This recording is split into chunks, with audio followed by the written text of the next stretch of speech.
Hello বন্ধুরা, কেমন আছো? আশা করছি তোমরা সবাই খুব ভালো আছো। আর দেখতে পাচ্ছ আমি কোথায় এসেছি, দেখে নাও। এখন আমি পুরো আছি মায়াপুর মন্দিরের পুরো পিছনটাতে, ঠিক আছে? আর এই যে দেখো, দাঁড়াও, গাছের আড়াল হয়ে গেছে। ওই যে দেখো মন্দিরটা।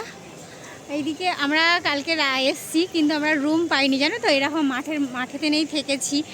আর ছোটো বোন এসছে, কিন্তু আজকের রুম পেয়েছি, ওরা গেছে রুমেতে। আর চলো। ও হ্যাঁ, দেখো রুম পেয়েছে, রুমের জন্য আমার কিছু না, আমার এসব কোনো করতে নেই। চল ওইখানে, চল ওই ঘরের ওখানটাতে চল, একটু যাই।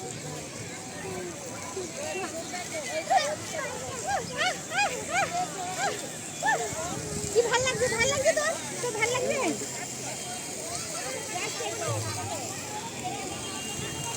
কি ভালো লাগছে সত্যি। মায়াপুর তো মায়ার জায়গা। এত শান্তি লাগছে, এত শান্তি লাগছে। আমরা যে কালকে রুমে থাকতে পারিনি, রুম পাইনি, তার জন্য বিন্দুমাত্র একটুও কষ্ট হয়নি, জানো তো। এক ফুটাও কষ্ট হয়নি। দেখতে পাচ্ছ এখানে একটা ফোয়ারা রয়েছে, আর ফোয়ারার ওখানে সবাই নিচে যে যার মতো, মানে তোমার বলে বোঝাতে পারবো না, এত ভালো লাগছে, এত ভালো লাগছে। আর এই প্রথমবার মায়াপুর এসেছি দোলেতে, ঠিক আছে? আগে কখনো আসিনি। ভীষণ ভালো লাগছে, ভীষণ ভালো লাগছে। হ্যাঁ চল, একটু ভেতরে যাওয়া যাবে না? ভেতরে ওই পথ দিয়ে যেতে হবে। আমরা তো প্রদীপ পান্ডা এবং প্রিয়াঙ্কা পান্ডা আপনারা এসেছেন কাদুয়া থেকে।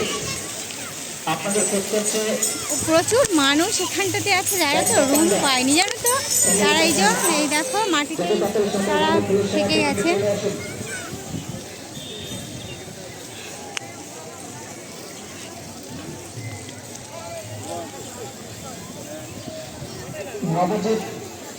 আর এদিকে বাবাই হইজ হাঁটছে, দেখতে পাচ্ছ। আপনার জন্য খোঁজ করছে আপনার মা।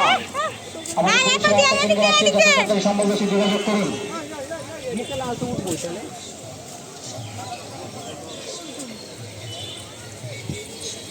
ফোনটা কোথায় যে একটু চার্জ দিই, পুরো লাল হয়ে গেছে। ভিতরটা সোজা যাও, যে ভিতরটা রেখে যাও।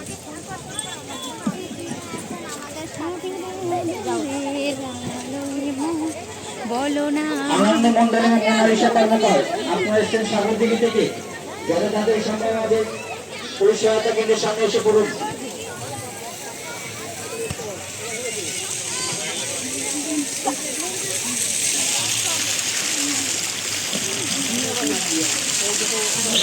পূর্ণিমা উপলক্ষে আন্তর্জাতিক কৃষ্ণ মহাপুরাণের সঙ্গে তার কনের তরফ থেকে সকল দর্শনার্থীকে ভীষণ ভালো লাগছে। আর জলের একটা ঠান্ডা ঠান্ডা হাওয়া আসছে, ঠিক আছে?